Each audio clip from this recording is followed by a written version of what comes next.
KPBS On Demand is supported by UC San Diego's Art Power, presenting cellist Joshua Roman, performing from his album Immunity, alongside music by J.S. Bach and more. Sunday, June 22nd at UC San Diego's Epstein Family Amphitheater. Reserve your tickets at artpower.ucsd.edu. Good morning, I'm Debbie Cruz. It's Thursday, February 22nd. 1 month ago today, we experienced record-breaking rainfall.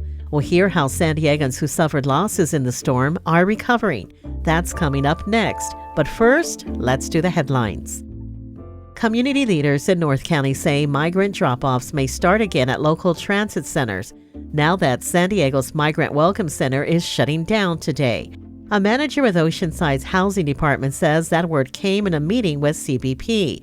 Last fall, nonprofits like the North County LGBTQ Resource Center stepped up to help the migrants. Max Disposti is their executive director. So we're definitely going to evaluate what we can do, but it cannot be anything close to what we did months ago.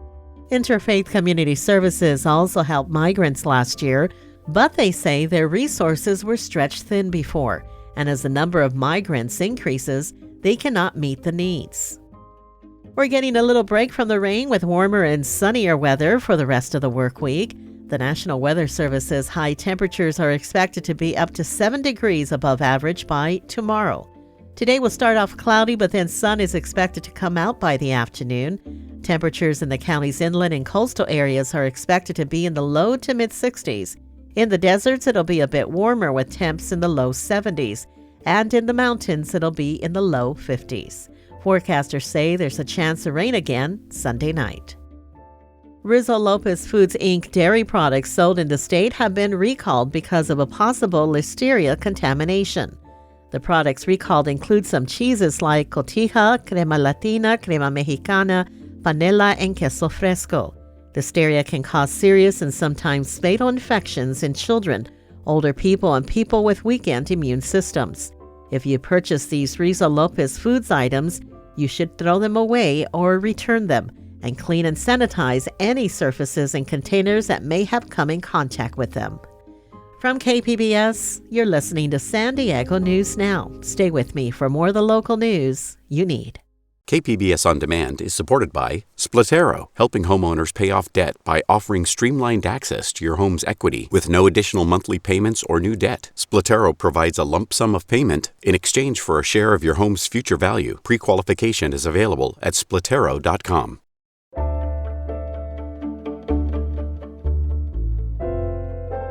One month ago today, disaster came to San Diego when a heavy downpour soaked the city. Now reporter John Carroll checks in with some who suffered losses from the storm to see how the recovery is going. We used to walk through there and we walk around the neighborhood and we go to the playgrounds and the parks. I mean, we really enjoyed it. It was beautiful. Jessica Calix talks to us about what life used to be like in her Southcrest neighborhood. The fourplex where she lived is just yards from the Choice drainage channel. I would say most of the people that were in their homes when it happened, they can't even talk about it because it's so painful. Now, Calix and her 8-year-old son are living in a hotel, but they can only stay there until early March. She's not sure where they'll go after that, but she's optimistic the federal disaster declaration for flood-impacted parts of San Diego will help. And I still don't even understand how that much water got in here. Natalie Gill owns Native Poppy Floral Gift Shop and Warehouse in Mission Valley. She lost thousands of dollars worth of merchandise in the flood, but she says once her customers found out what happened, they started placing pre-orders, getting Gill the cash she needed to get back to something approaching normal. Our community has been supporting us through this. We haven't had a ton of help from other government organizations or insurance. Two San Diegans, a month later, crediting the community with helping them on the road to recovery. John Carroll, KPBS News.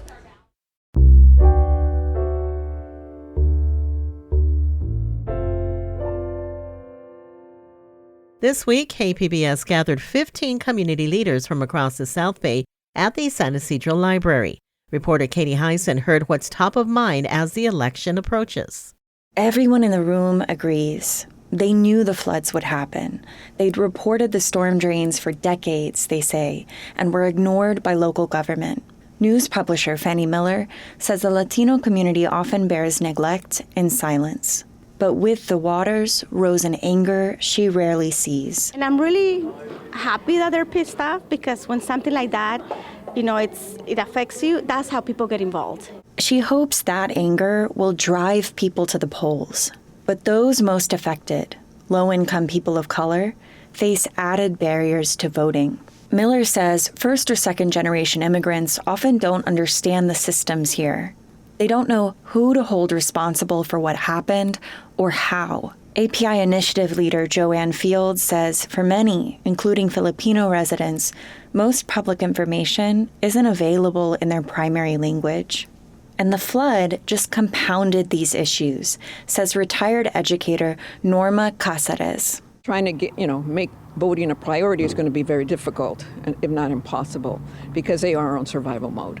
They say it's crucial to overcome these barriers, but it's hard to see how, with less than 2 weeks left to vote. Katie Hyson, KPBS News.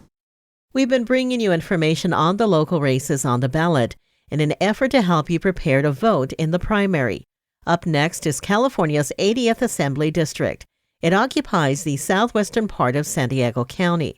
It's home to National City and Imperial Beach. Reporter Tom Fudge tells us about the race where a Democratic incumbent faces a Republican with a military background. The 80th Assembly District is heavily Latino and heavily Democratic.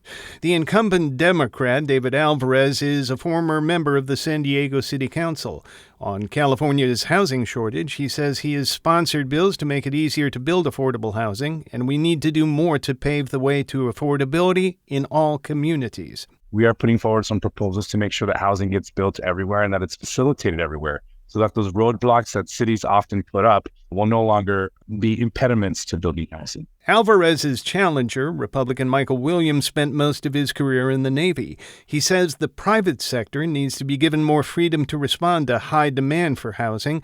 He says not everyone will choose to live in pricey San Diego, but the financial incentives to meet demand will fill many of the gaps in our housing supply. So I would think that the builders, if is just allowed to build a variety of houses which are affordable. It may mean that they're using containers stacked on each other. It may be the tiny homes sold as a future solution to housing shortages. For more information on the candidates and other primary elections, check out the Voter Hub at kpbs.org. Thomas Fudge, KPBS News. Benjamin Franklin built America's first library in Philadelphia in 1731. More than a century later, industrialist Andrew Carnegie funded 1,700 new libraries, dubbing them palaces for the people. These democratic cornerstones are now increasingly under attack amid the nation's current divide. Investigative reporter Amita Sharma spoke to a San Diego librarian who's had to confront attempted censorship. A handful of people lined up outside Rancho Penasquitos Library on a chilly morning last week, like eager shoppers on Black Friday. Morning, how are you? Good, wow, everybody's showing up today. Rancho Penasquitos librarian Adrienne Peterson greets them with matched enthusiasm. The 30-year veteran of libraries studied art as an undergraduate, but switched to library sciences for grad school after some self-discovery. What I learned about myself as I got older, that what's meaningful to me is to help people. Being a librarian is a way that I could help every person every day, from the littlest kid to seniors and everybody in between. Peterson says libraries offer so much more than books. Early literacy programs, resume building, and helping people get their high school diplomas. At a time of fraying social bonds and epidemic loneliness, she notes that libraries are one of the last shared spaces open to everyone. You don't have to pay to come to the library. Doesn't matter who you are, rich or poor, educated, whatever your religious beliefs are. We don't judge. We don't tell you what to read. So she was shocked last June when she got a ransom note of sorts from 2 Rancho Penasquitos women objecting to a Pride Month display. I received an email saying that we protest this type of material being on display, and we've checked out the materials and we will not return them until you remove the display. The women eventually returned the books, but not before media coverage set off an effort to compensate the library for the threat. My phone rang off the hook and people sent books. I had Amazon packages piled up on my desk and they asked, can we make a donation? Can I go buy some books at Barnes & Noble and drop them off to replenish your display? And on and on. Peterson says she drew 2 lessons from the incident. Support for libraries and inclusivity is far greater than for censorship. But San Diego is still not immune to people trying to control what others read. Most of the challenges are to books on race and LGBTQ topics. It's the 2 issues we just can't get away from in our country.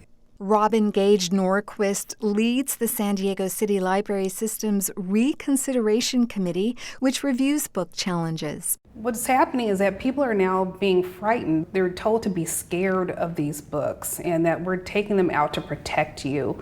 The concept of public libraries is really kind of radical if you think about it. Jennifer Jenkins is San Diego Public Library System's Deputy Director of Customer Experience. Public libraries are one of the few publicly funded resources available to communities to have that democratic approach to providing information so that you have an informed citizenry is, I think, threatening because knowledge is power. Back in Rancho Penasquitos, librarian Peterson says libraries and democracies share the same values. Most people are tolerant and encouraging of others. And we should all learn how to be a team and find our similarities rather than our differences. And she hopes the library can help with that. Amita Sharma, KPBS News. A veteran residential and rehabilitation center is marking 10 years in San Diego. Military and veterans reporter Andrew Dyer has more. After 14 years of service in the Navy, John Cobbage says post-traumatic stress disorder cost him his marriage and derailed his life. He sought care at the Philadelphia VA, which led him to the Aspire Center in Old Town. I loved it so much that after my time here is finished, I'm going to stay in the area and go back to school, believe it or not, and probably stay out here for the rest of my life. Aspire is a 40-bed residential facility where post-9/11 veterans living with PTSD receive treatment, intense therapy, and skills training. Since opening in 2014, the VA says it's helped almost 1,000 veterans. But there's only one Aspire, and it's here. Cobbage says it's not enough. This place should not be unique. You know, I had to travel thousands of miles to get here, you know. The VA says all veterans who complete the program are discharged into stable housing. Andrew Dyer, KPBS News.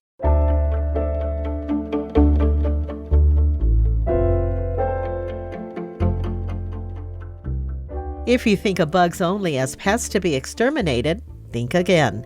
Arts and culture reporter Beth Accomando says bugs can be delicious and good for you. According to Brooklyn Bugs chef Joseph Yoon, crickets are the gateway bug that can lead someone to an addiction to insects in their diet. And that's a good thing. When I began to realize that edible insects and insect agriculture can have an impact on food security, on environmentalism, sustainability, health and nutrition, workforce activation, and livelihoods, this gave me a tremendous sense of inspiration and motivation. Yoon is an edible insect ambassador. For Friday's bug banquet at San Diego State University, he'll be preparing 10 dishes, including a gateway bug offering and scorpion kimchi. Beth Accomando, KPBS News. That's it for the podcast today. As always, you can find more San Diego news online at kpbs.org. Join me again tomorrow for the day's top stories. I'm Debbie Cruz. Thanks for listening and have a great Thursday.